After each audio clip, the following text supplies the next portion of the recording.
Welcome to Authors at Drucker. I'm Dave Specht, Senior Fellow at the Drucker School of Management. At the Drucker School, we aspire to become the global meeting place for the world's most influential business-owning families. Today's conversation represents progress towards our achievement of that objective. Authors at Drucker is an interview series where we feature top authors that write about issues impacting business-owning families. Authors at Drucker is made possible from the generous sponsorship of the James E. Hughes Jr. Foundation. The foundation is dedicated to advancing the study of family governance and generational well-being. We at the Drucker School feel very aligned and very grateful to Jay and his foundation. On the last Authors at Drucker, we featured Jim Shields, author of Wealth That Lasts, 10 Principles of Legacy Wealth. If you missed that interview, please feel free to check it out on our YouTube channel for the replay. Today, I'm joined by Melinda Marble and Leslie Pine. Melinda is the editor of the book that we will be featuring today. It's called A Generous Life. I have my little companion here, and it's a reflection on inspired giving. She's a philanthropic advisor and a writer with extensive leadership experience with foundation management. So Melinda, thanks for joining us. Thank you for having us, Dave. Yeah, we're also joined by Leslie Pine, the managing partner of the Philanthropic Initiative, and has worked closely with Peter Karoff for many years. Leslie, thanks for joining me. A pleasure. Great to be here. So I was sharing with Leslie and Melinda that this book is not necessarily one that you want to just plow through in a day. I think it's one that needs to be pondered and deserves some time and some reflection. So perhaps, Melinda, you can start us off. To gain an appreciation for the book, A Generous Life, it'd be helpful to know the man whose writings and wisdom you sought to highlight. What can you tell us about Peter Karoff to introduce him and his life's work to our audience, for those that did not know him? Sure. Peter Karoff was the founder of the Philanthropic Initiative, or TPI, the organization that Leslie now leads. He started it in 1989 as a second act after a career in business and real estate development. He started it with a big question, which was there a business in advising high net worth individuals and how to give their money away? In fact, that's one of the first questions he ever asked me when I met him 30 plus years ago.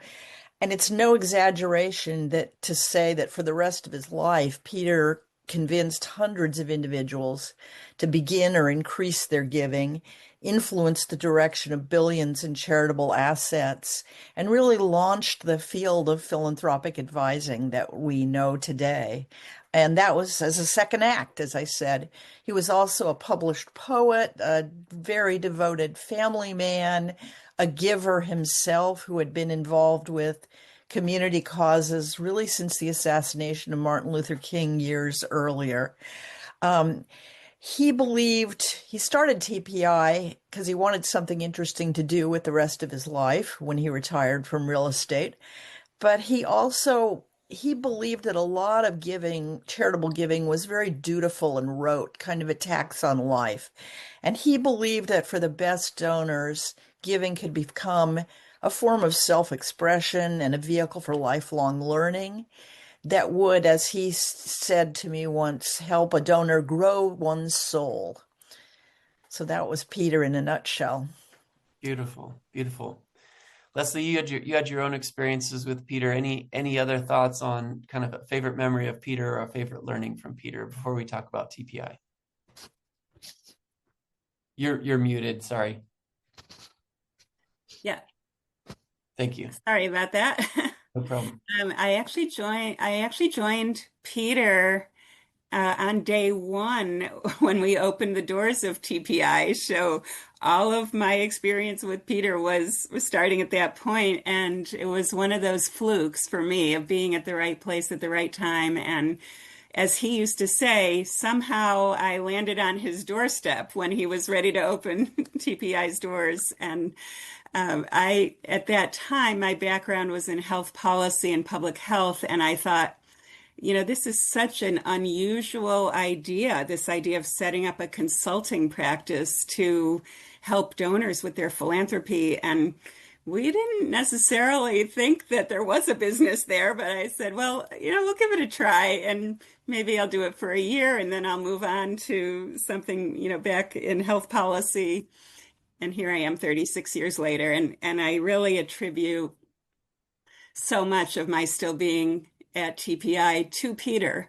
And he was such an incredible mentor and colleague and friend and provoker of ideas and different ways of thinking about the world, and not to mention his beautiful poetry. So lots more to say about Peter, but I'll leave it at that for now. Beautiful. And as we're talking about him in the past tense, I think we should say, in case anybody doesn't know, that he died in 2017.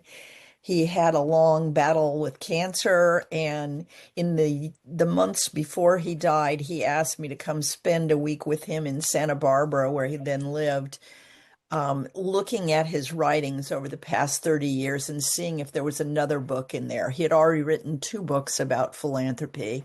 And so I spent an amazing week with him, out of which came the outlines and the theme of A Generous Life. So maybe we could stay on that theme for a second. Well, what did it feel like to have kind of the weight of his legacy on you writing this book? I don't think I've interviewed an author that's kind of taken that on in that way. That must have felt, I don't know how it felt. Tell me how it felt. Yeah. I can imagine, but all I can say is when Peter called, and he called me and left a message, and I called him back and I said, "How are you?" And he said, "Dwindling." And then he asked me to come, and I got on a plane. And so for a week, we ate soup, watched Shark Tank, argued about ice cream, inventoried a 3-foot-high stack of papers that he had in his office, and looked at everything in his computer, and kind of came up with this first rough outline of A Generous Life. And he gave me his blessing to proceed, which was a great gift. And he gave me his blessing to edit, which these pieces were written over 30 years. Some of them were dated, although many are surprisingly relevant to today. And he really gave me permission to shape it into the book that it is now. And it felt like a big responsibility. As Leslie could tell you, I passed several deadlines before I handed in a manuscript of this thing. And the staff of TPI, of course, helped shape it and helped us think about the best way to present it. But I feel like last week we got an email from one of his daughters, just a beautiful email, who felt her dad's presence in the book. And that's what I really wanted to convey. Peter was a very special person. He had a gift. He described himself as a peddler, he was selling himself very short. But he was able to make connection and be in relationship with so many people, whether on the giving or the receiving end. And I wanted to convey that very special aspect of his personality in the book, and I think we got there. Beautiful, very beautiful. Leslie, I want to go back to you for a moment, maybe about the beginnings of TPI and this uncertainty of if you had a business model or not. Like, at what point did you realize this could go on, this could work? And then tell us maybe a little bit more about the evolution of the Philanthropic Initiative.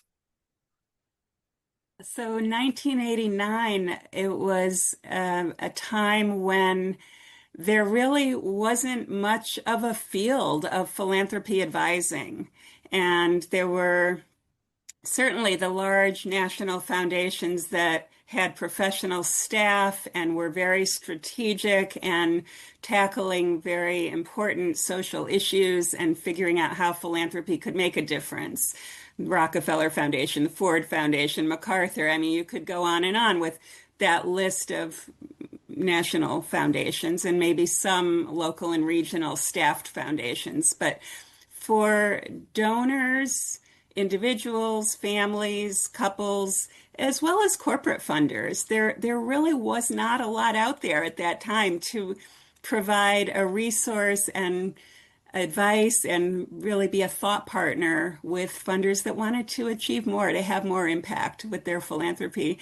Peter saw that. He was such a visionary, and he had been involved with on the boards of many nonprofits, on public policy task forces, involved in trying to raise money, and he really firmly believed that there were many people who would be more generous with their and put more towards philanthropy if they felt they could be strategic and really make a difference and see that impact.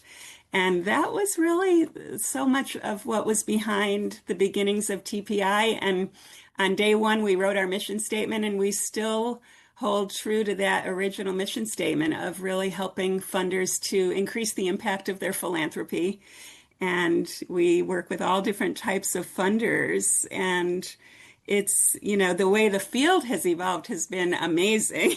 And there's now this enormous field of philanthropy advising, and it continues to grow and evolve. And many individual consultants, a number of firms like TPI, or with at least some similarities to TPI. And so that's great. And we actually, as part of our mission, it wasn't only to provide consulting and program management services to funders, but it was also to build and strengthen the field of philanthropy and philanthropy advising, and do that through research, writing, teaching, thought leadership.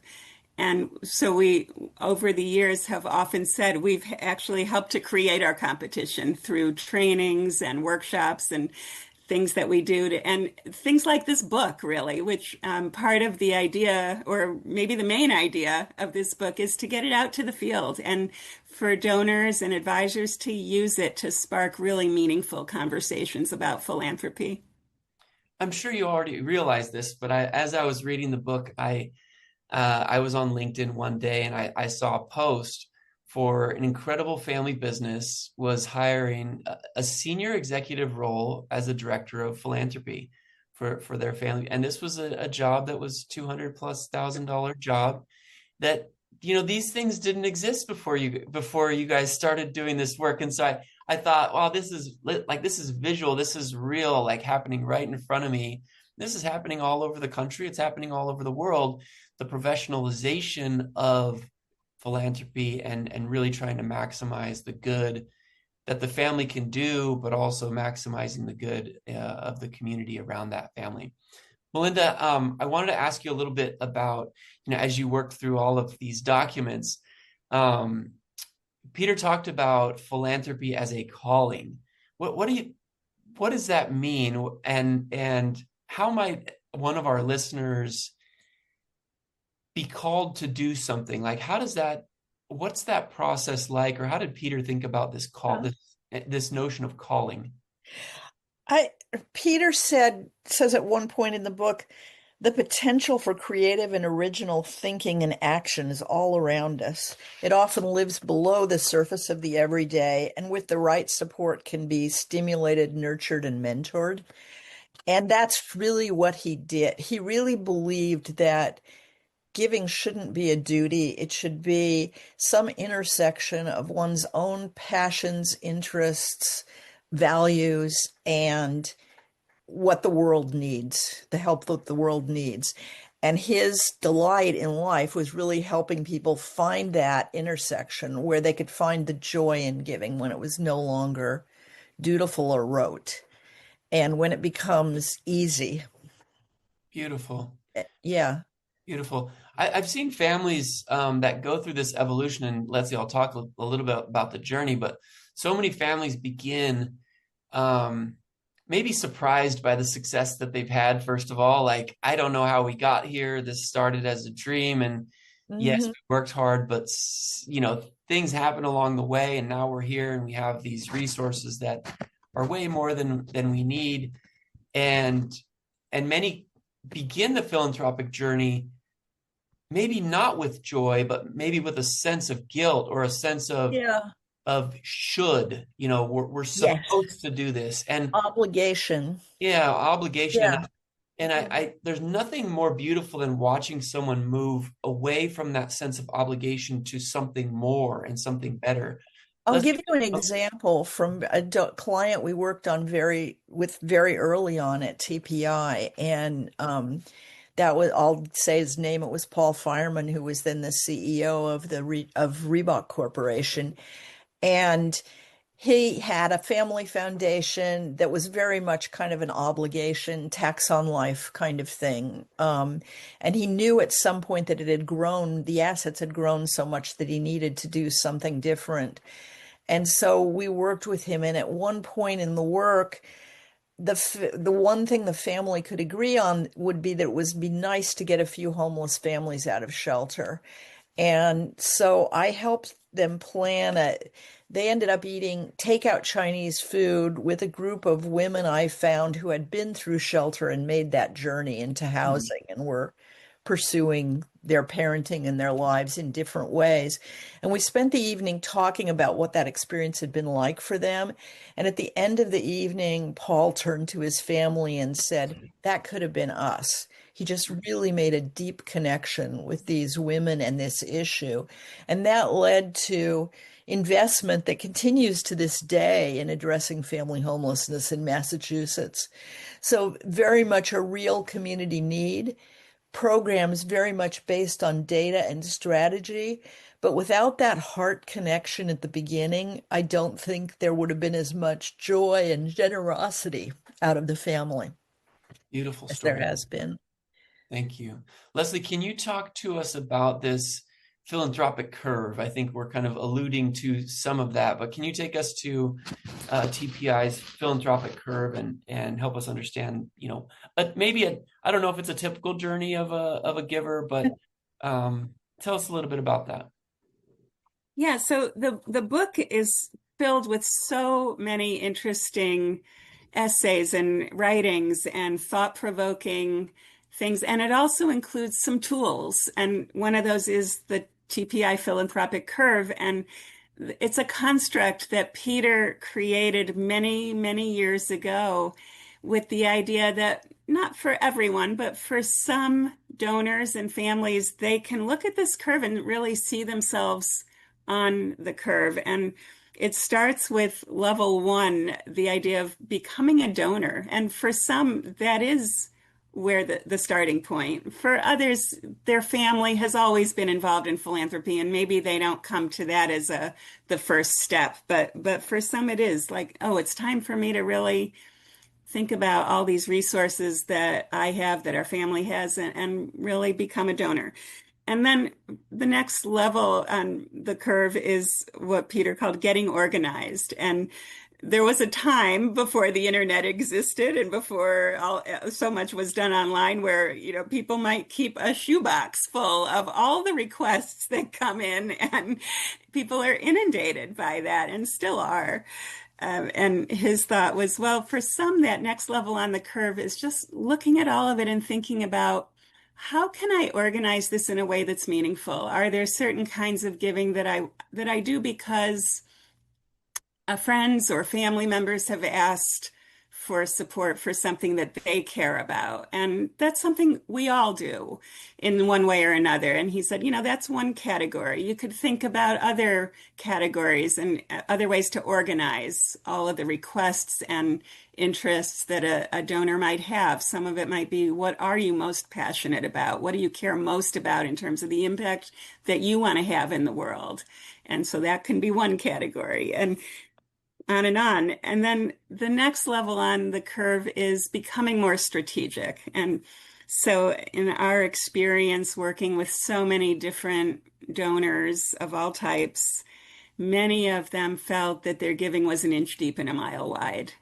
And maybe they had been involved in philanthropy for many, many years. Maybe it was a newer thing for them, but they sometimes get to a point where they look at all of it and say, I'm not sure I'm having the kind of social impact that I could have if I was more strategic. How do I begin to think a little bit differently? How do I reflect on all of the things I've been supporting and take it to that next level?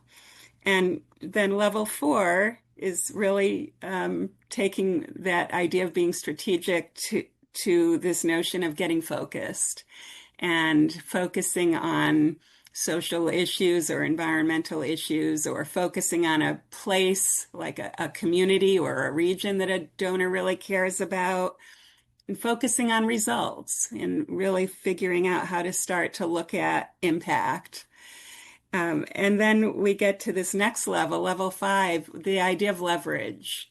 I always love to, when I talk about this idea of leveraging philanthropic resources, I love to point to the book that came out many years ago from Malcolm Gladwell, The Tipping Point, and this idea that can philanthropy help to bring certain issues to a tipping point? Or are there certain things that are at that tipping point where philanthropy can really play a significant role in leveraging long-term change and pushing things to that next level of impact? So many ways to think about leverage.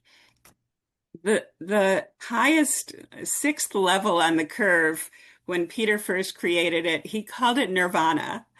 And it was his thought and his belief that for some, philanthropy can become one of the most meaningful aspects of their life and can be fully integrated into everything that they do. Philanthropy doesn't mean just giving money. It means getting involved with your time, your intelligence, your talents, your networks, so many things that people can bring to the table. And how can you think about all of that in a really integrated way and have it become that highest level of impact? We call it achieving high impact, but still like to think about it as being nirvana.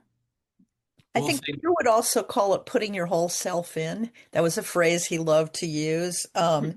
By huge, he didn't mean big money, but he meant a certain intensity, ambition, and clarity of goals. Yeah. Maybe that is nirvana. Beautiful.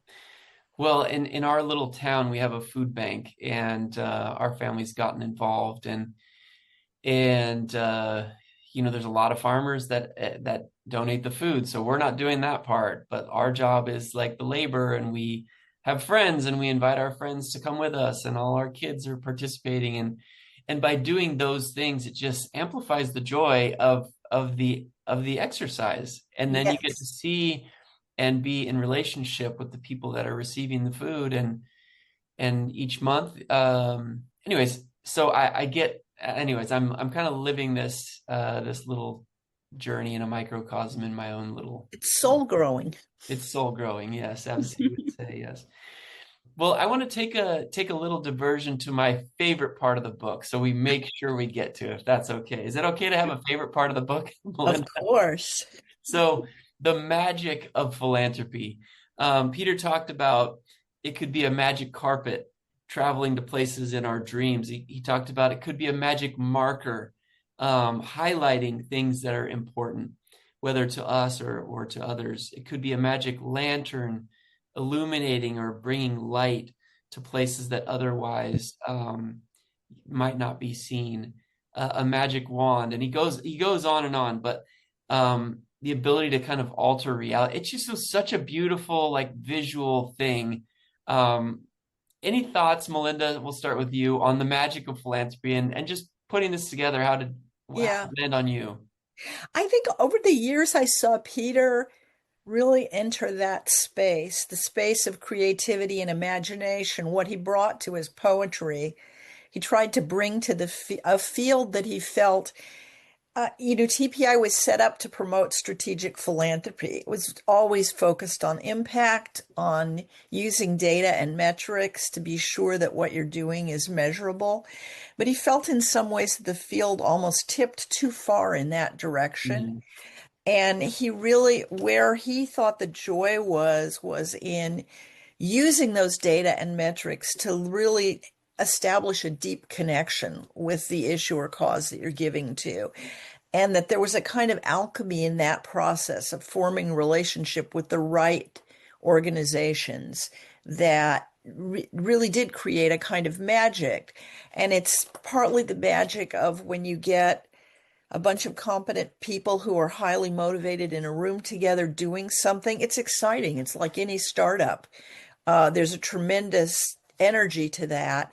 And fueling it with resources can be a very joyful, almost magical process in terms of what can be achieved. Now, the flip side of that is another section of the book called Trouble, which We're gonna get there. We're gonna get there. Let's is a stick with the magic for just a connotation. little while longer. Yeah.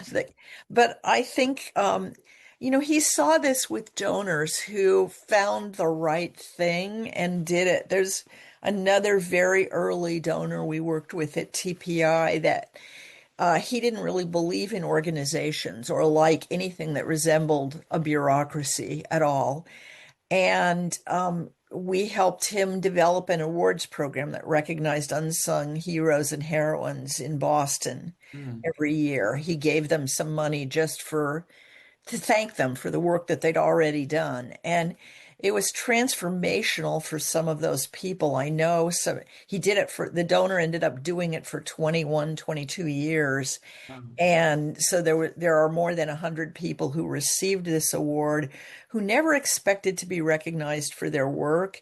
And I've known some of them through the years, and it was really almost alchemical for them in terms of how it transformed themselves, the voice they found, the way they participated in larger issues and organizations in the city. So that's yeah. magical. What do you think, Leslie? Yeah, I wanted to talk. I wanted to see what Leslie thought about the Yeah. magic. Well, Melinda describes all of that so beautifully, and I'll just pick up on maybe a couple of those points. That notion of philanthropy potentially, or in the right circumstances, being transformational, that was actually a term that Peter loved, talking about transformational philanthropy and sharing examples of that. And there are so many examples, and as you said, Dave, there are so many different ways to think about what the magic of philanthropy can mean, but I think of it as that in some situations where there are donors that really get deeply involved in learning, in talking with people in the community or who really understand the issues that the donor cares about and going deep. And then in some situations, really finding ways to make something happen that wouldn't necessarily have happened otherwise. And that's magical.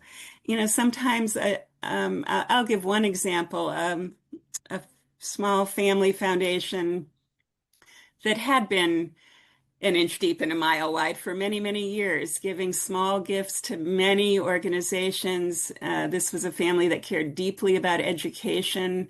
And at a certain point, they came to TPI and said, can you help us just take a look at everything we're doing and help us think about how we could have more impact around education? We're concerned about public schools in our community, and the high schools in particular seem like they're really not doing a great job. So we did. We took them through a whole learning process. They went out into the community, talked to school principals and other educators, and came to a point where they said, we really think that there's a need that is not being met in our community. There isn't a nonprofit organization that's working on transformational change at the high school level in public schools in our city.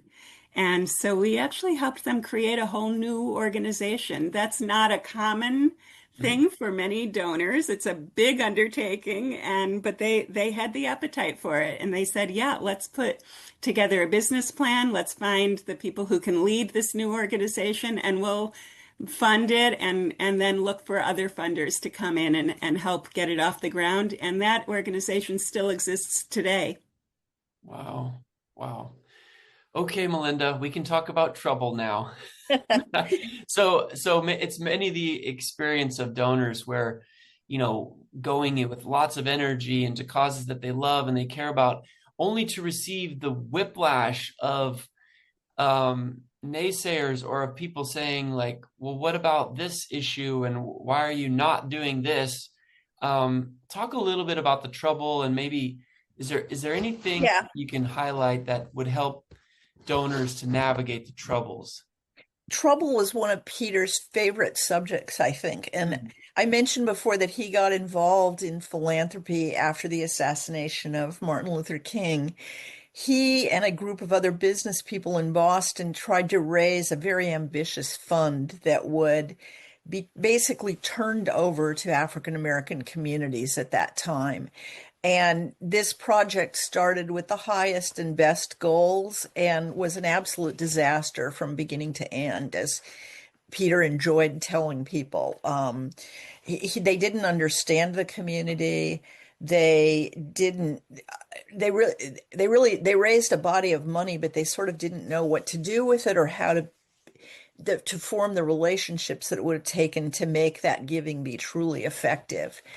And I think, like a lot of things, trouble can come from your own conscience. Trouble can come from the complications of, I think of a lot of donors who say, I'm going to transform public education in my community. And then they come up against a very bureaucratic school department that resists all change.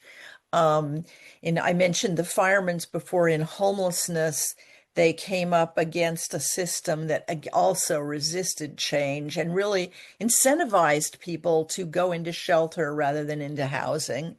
And so I often see with donors that when they begin with a lot of passion and they want to be transformative, and then they run into reality and how tough that can be. And that's a moment when you can have a failure of nerve and get disgusted and walk away, or you can try to understand a problem more deeply. And that's what Peter really encouraged people to do, to understand and unparse the problem and figure out some action steps that would be constructive and useful. And that often means throwing away your preconceptions about what should happen. And I think one of the most important role advisors can play with donors is to really help them at that point of when you run into trouble and help them keep some faith, continue find this right steps forward. That makes Um, sense? yeah, that makes Yeah. sense. I mean, I was gonna say it seems like that would be the role of the philanthropic advisor is to also preemptively say, what troubles could we see from this Yes. ambitious desire that you have? Let's preemptively think about how others might receive this, and let's develop That's a our narrative or whatever, how we're gonna That's a great point. I think that they could, and I think there's an art to doing that in a way that's not discouraging, Sure, yeah. by bringing up all the possible things that could go wrong with the project. But let's think through what we're going to do when things go wrong. And I think for a lot of donors, they approach social problems as technical fixes. And Mm, there are some social problems like distributing vaccines, for example, which Gates does, that are largely technical. They're creating a distribution system and supporting that. But there are an awful lot of social problems, and poverty being one of them, that are multifaceted, many caused, and are going to take multiple approaches from many directions to solve. And those are often called wicked issues in the field.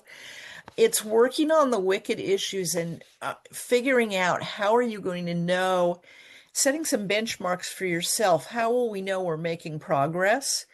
And expecting complications and looking at them as learning opportunities rather than things that make you throw your hands up and leave. And I think one of the most important roles we can play as advisors is really helping people through those difficult times. yeah, I agree.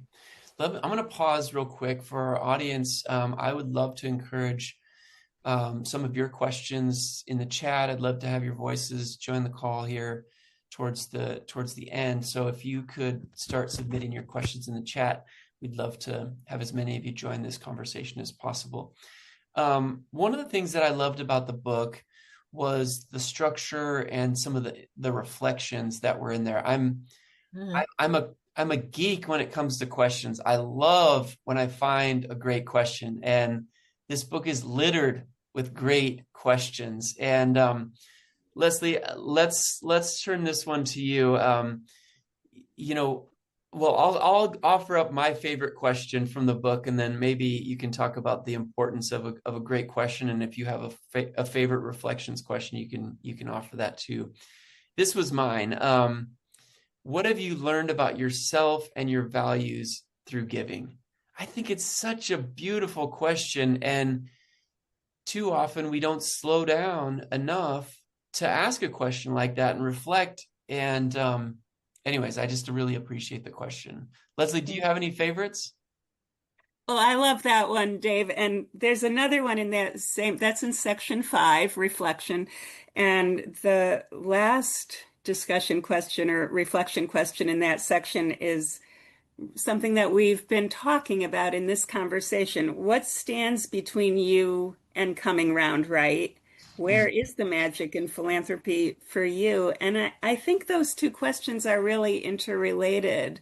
And, we sometimes talk about this notion of the beginner's mind. And I think Peter loved that idea that no matter how much someone thinks they know about an issue or a need or a community, there are always different perspectives and different ways to think about it and different ways to learn and be open and listen well and ask really good questions. And I think that notion is really embedded in some different ways in both of those questions. Nice. There's Melinda, this one's for you. If there's a phrase that I really love, he says, philanthropy is private action in public space, which in and of itself is a social dilemma. Can you maybe talk about the nuances of this social dilemma? Yeah, I think it is a dilemma in that it creates sort of an inherently unequal power dynamic between giver and receiver. Um, I think, although he didn't phrase it in this way, I think Peter was an early proponent of what's now called trust-based philanthropy, which creates a more respectful relationship between giver and receiver. But there's still this thing that, these are foundations, individual gifts are private institutions. They don't have the same accountability that government has. They don't have the same public scrutiny. And that in itself there are critics who believe the whole field shouldn't exist. And so you're kind of walking in that delicate space between private action that may have very big public consequences. I think about certain donors who've decided that there should be a public park in a particular location, and they're willing to put up the funds to build it. And they often meet community opposition or people who says, well, who is this person to be making this decision?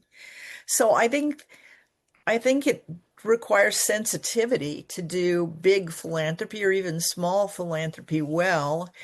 And I think establishing dialogue, being open to learning, in the giving and the receiving end is so important. One thought I had, this wasn't necessarily in the book, but it was something that maybe was drawn out of me as I was reading, was it feels like the distance between the donor and the receiver, if there's any way to shrink the distance as much as possible, it feels like the impact and the good that can be done is amplified. Can either of you speak to that? Or I think that's so true. And I think one of the things I found as working for donors is, as their representative, if I can be clear about what the limits of influence the grantee will have over the gift and who is the decision maker. And the other thing I think is donors often get into are not always communicating clearly with the person who's soliciting a gift. And I think the fast no, if the answer is going to be no, is one way to shrink that distance. Some of my closest friends in the nonprofit field are people I never gave money to, but I said no to, and I did it early enough that they felt they could make other plans. So I think just clear, respectful communication goes a long way. The more as a donor you spend time with organizations, the more they expect of you, and that can be burdensome for the donor. So knowing where to set boundaries and having clear guidelines about that is important too. Okay, very good.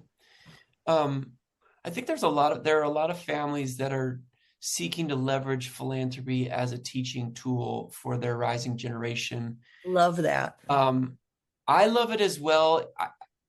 Are there any pitfalls? Are there any things where you've seen that kind of not done well? And are there any ways to avoid some of those pitfalls? Because I do think it's a way to assign meaning to your money, and it's a way to have, your kids try to understand, like, and be a steward rather than, feeling entitled. But are there any of the other side? Are there any troubles that you've run into, and how do Leslie, do you want to take that on? Yeah, I can jump in on that question. And it is such a great question and a very interesting one, in that every family is so unique. And we say in the field, if you've seen one family foundation, you've seen one family foundation.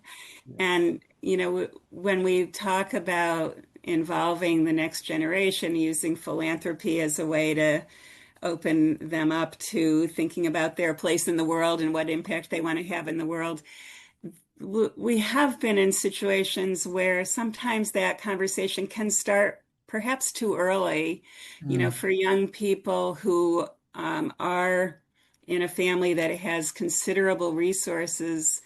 It can be really a challenge for those young people to really come to grips with, well, what does that mean that I'm in this affluent family?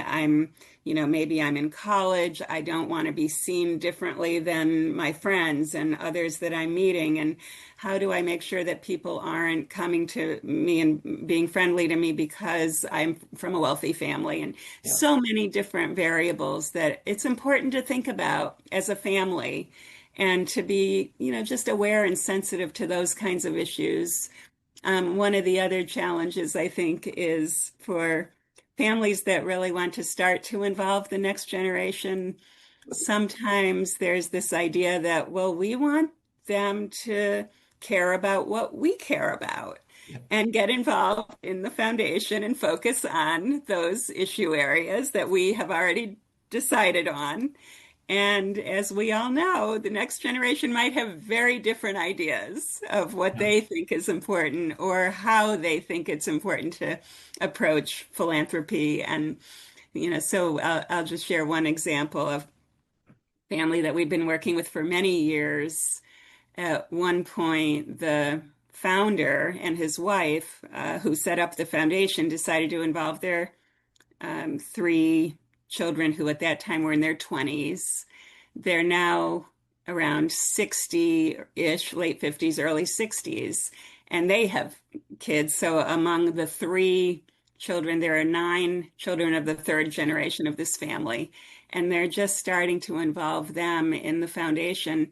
And the matriarch of the family, the patriarch's no longer alive, but she, when the decision was made that it was time to involve the kids who are mostly in their 20s and early 30s, she said, let's let them figure out what they want to focus on, and not ask them, at least not in the initial engagement of them, not ask them to get involved in the things that we're already focusing on, but give them the opportunity to get some experience with philanthropy and with grant making.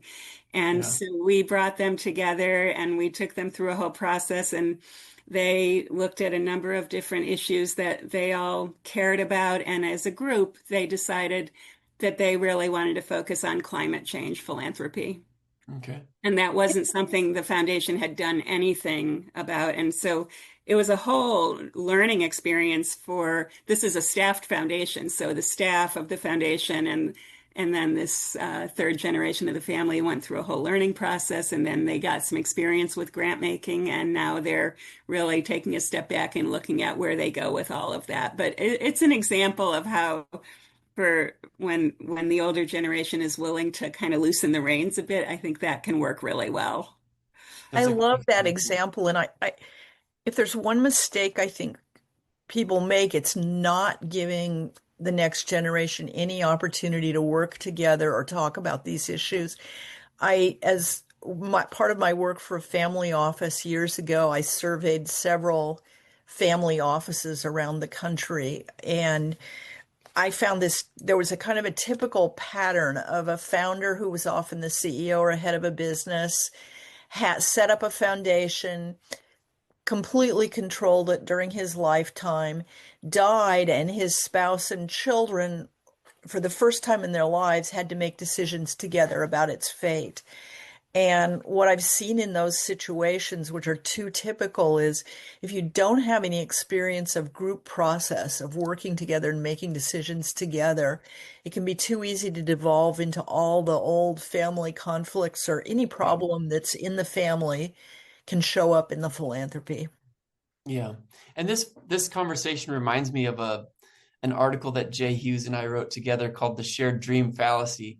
And we wrote it within the context of the family enterprise, but you've I love that. inspired me to rework that for the philanthropic angle. So maybe I'll show it to you. And yeah, the shared dream is an Please do. interesting thing. Yeah. Yeah, great title.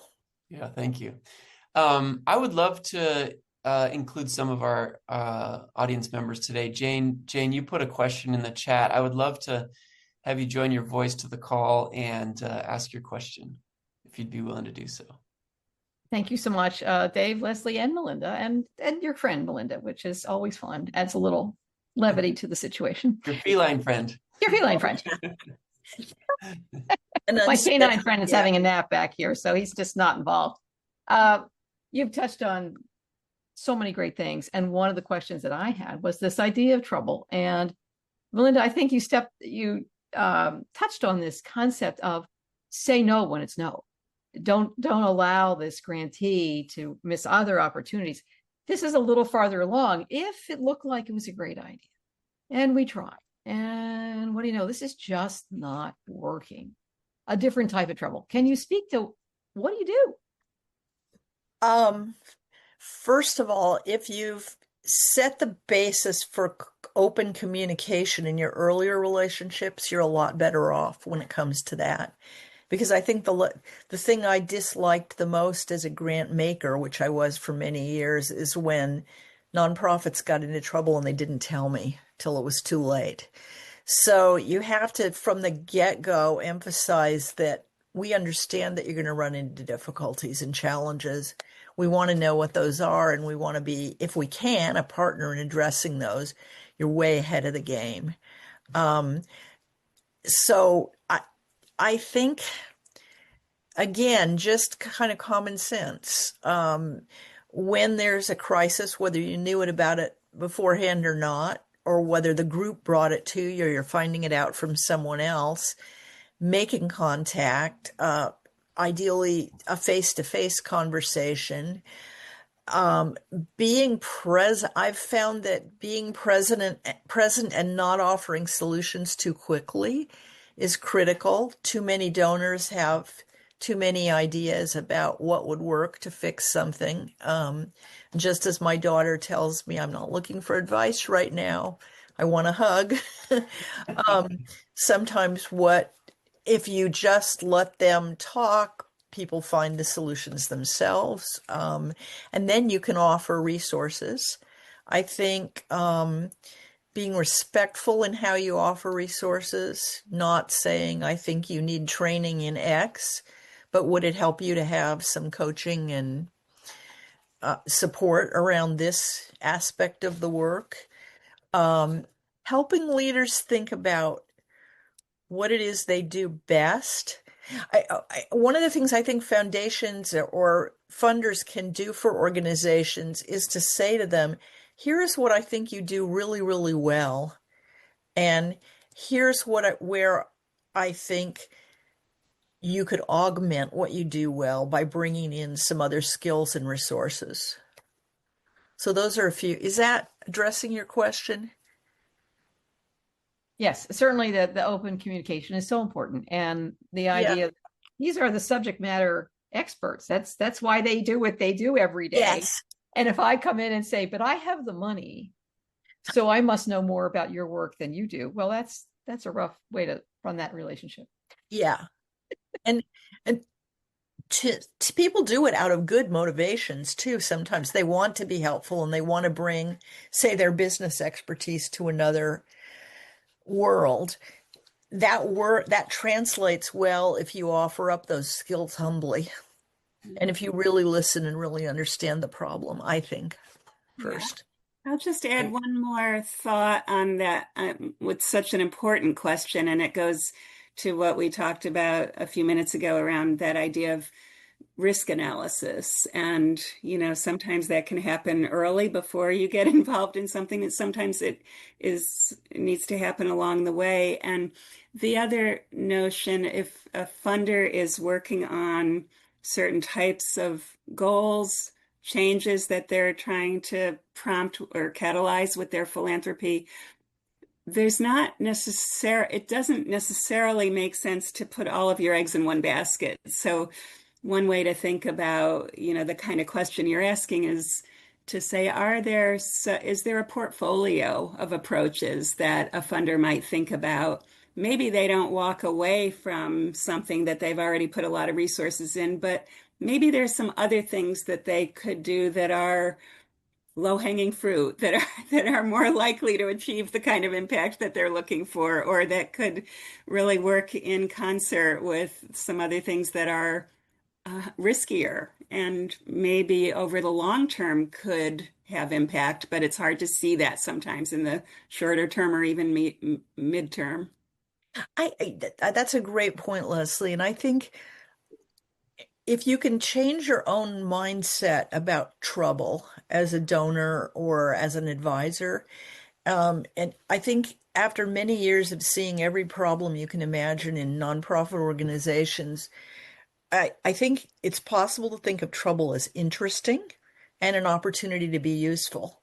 And not, oh no, there's this horrible, complicated problem. You can get fascinated with unpicking the bureaucracy of the Boston public school system and finding the people within that system who are ingenious enough to come up with workarounds. That's when trouble is good. It's fruitful. Very good point. Thank you, Jane, for your question. We have time for one other question, maybe if there's anyone in the audience that would like to join your voice to the call.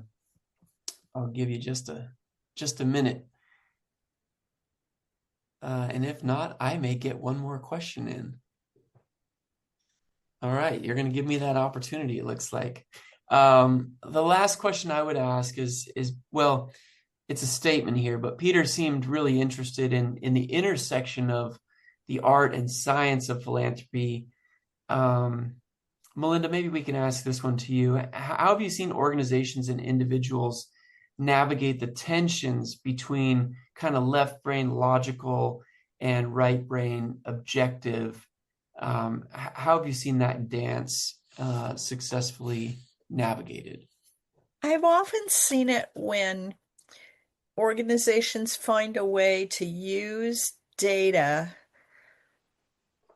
and information about the problem they're addressing when a powerful experience is designed for those within the organization or a group of organizations to look at that data together and think about what needs to change in their field.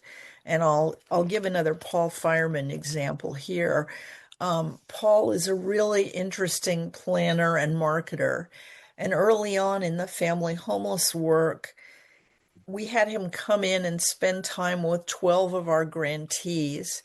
And we spent about an hour looking at the data about homelessness in Massachusetts. And it was growing.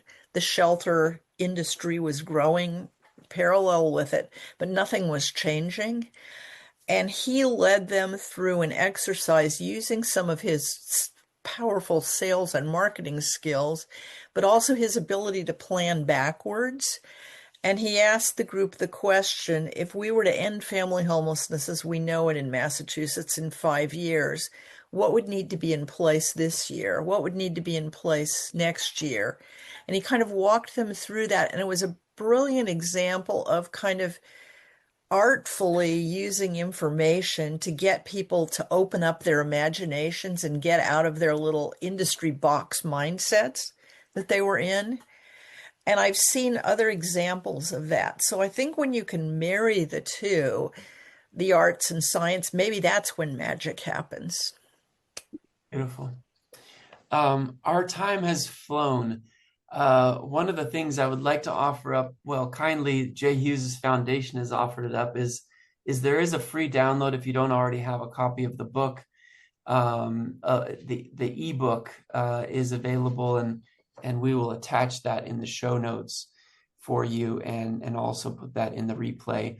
But Melinda, Leslie, I just wanted to thank you for joining me today on Authors at Drucker, and for doing the work to illuminate what it means to live a generous life. And again, it's no easy task to write a book. It's probably even tougher when it's about the work of someone that you love and you've worked with and labored with on these important issues. So again, I think we just scratched the surface with our conversation today. I would really encourage our audience to go out and get a copy of the book. And again, thank you so much for joining us today. Thank you, Dave. It was a pleasure. Thank you. This was really just such a delightful conversation. Thank you so much. Today is our 50th and sadly our final edition of Authors at Drucker. I appreciate all of you in the audience for going on this learning journey with me, and I especially appreciate Jay Hughes and his foundation for making it possible. I'm not going away. I'll still be doing very interesting things, but we'll be on to the next journey. So see you around the bend. Thank you, everyone.